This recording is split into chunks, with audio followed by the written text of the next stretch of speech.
सभी राज्यों को वैक्सीन आने के बाद जो राज्यों को व्यवस्था करनी है,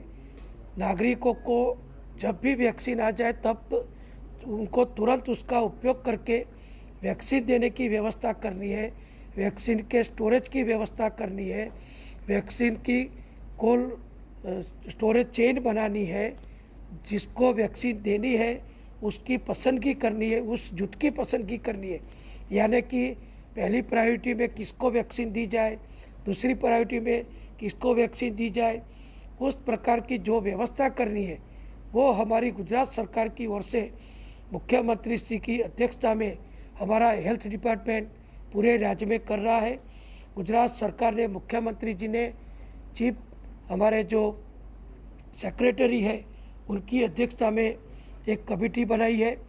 वो कमेटी पूरे राज्य में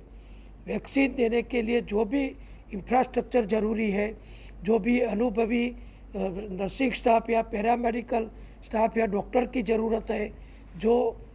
जगह पसंद करनी है वो करने के लिए, और जिसको वैक्सीन देनी है, पहले जो भारत सरकार ने अभी पहली गाइडलाइन दी है उस हिसाब से जो health worker, doctors, paramedical staff, nursing staff जो कोरोना के दर्दियों की सारवार में सीधे लगे हुए हैं, उनको पहली प्रायोरिटी में जो देने की बात हो रही है, उसकी व्यवस्था, उनके नाम, उनके एड्रेस सब हमने कलेक्ट कर ली है। दूसरी प्रायोरिटी में जो पुलिस, होमगार्ड और अलग अलग प्रकार के जो कर्मचारी हैं जो कोरोना की कामगिरी में दूसरे तबक्के से जुड़े हैं, उनको वैक्सीन देनी है, तो उनका पूरा लिस्ट हमने बना दिया है। फिर तीसरा जो पार्ट है कि 50 साल की ऊपर की उम्र के सीनियर सिटीजन जो हमारे हैं, उनका नाम और उसका एड्रेस, उसकी उम्र वगैरह तैयार करने का काम भी हमने शुरू कर दिया है। और चौथी जो प्रायोरिटी अभी मार्गदर्शन मिला है कि 50 साल की कम उम्र के हैं लेकिन कोई अलग अलग प्रकार के डिसीज से पीड़ित है, 50 साल की उम्र से कम हो लेकिन किसी को कैंसर हो, किडनी की बीमारी हो, हार्ट की बीमारी हो या दूसरी कोई सीरियस प्रकार की बीमारी हो, तो ऐसे लोगों का भी लिस्ट बनाने की तैयारी हमारी गुजरात सरकार ने अहमदाबाद शहर महानगरों से लेके छोटे से छोटे गांव तक पूरे फील्ड में शुरू कर दी है।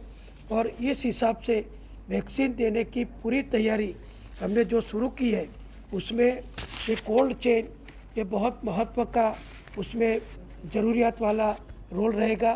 तो गुजरात में जो कोल्ड चेन है उसके लिए भी हमारे सभी पीएचसी, सभी सीएचसी, सभी डिस्ट्रिक्ट अस्पताल और सभी शहरों के बड़े सिविल अस्पताल, सभी में जो कोल्ड स्टोरेज व्यवस्था है वो भी पूरी तरह इस वैक्सीन को रखने के लिए सक्षम है। भारत सरकार की ओर से हमको और भी जो कोल्ड वान भेंट मिल रही है वो भी मिलेगी। अलग अलग प्रकार के डीप फ्रिज जो -15 डिग्री से लेके 25 डिग्री तक का तापमान रखते हैं, उसका भी हमको हमारे यहाँ पूर्ति व्यवस्था है और भारत सरकार भी हमको ये दे रही है। तो इस प्रकार सब मिला के जो कोल्ड चेन तैयार करनी है वैक्सीन को रखने के लिए, यानी कि उनके स्टोरेज के लिए, और जब भी किसको देनी है उसको देने के जगह पर ले जाने के लिए भी, ट्रांसपोर्टेशन के लिए भी जो मोबाइल वाहन या अलग अलग प्रकार के हैंडी जो रेफ्रिजरेटर चाहिए वो भी हमारे पास तैयार है। और गुजरात में करीबन हमने जो टीम तैयार की है उसमें मैं आपको बताऊं कि कुल हमारे 15,534 टीम हमने जो बनाई है, जो वैक्सीनेटर टीम बोली जाएगी। इस वैक्सीनेटर टीम में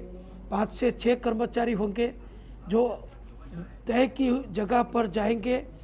और वहाँ जिसको वैक्सीन देनी है उस व्यक्ति को हम गुजरात सरकार की ओर से SMS कर देंगे कि आपको इस जगह पर, इस दिन, इस टाइम पर वैक्सीन लेने के लिए आना है। तो SMS के हिसाब से जो व्यक्ति है जिसको वैक्सीन देने की है वो वहाँ पहुँच जाएगा और वहाँ हम उसको वैक्सीन देंगे। और गुजरात में करीबन 48,000 वैक्सीन बूथ हमने सिलेक्ट कर दिए, उसकी जगह तय कर दी है कि एक 48,000 जगह पर वैक्सीन दी जाएगी और ये वैक्सीनेटर की टीम वहाँ उपस्थित रहेगी और जिसको वैक्सीन लेने की होगी उसका समय तारीख हम पहले से उसको SMS करके उनको रिक्वेस्ट करेंगे कि इस समय पर वैक्सीन लेने के लिए आपको आना है। तो इस प्रकार का पूरी व्यवस्था, इंफ्रास्ट्रक्चर व्यवस्था, कोल्ड चेन व्यवस्था, स्टोरेज व्यवस्था और वैक्सीनेटर टीम पसंद करना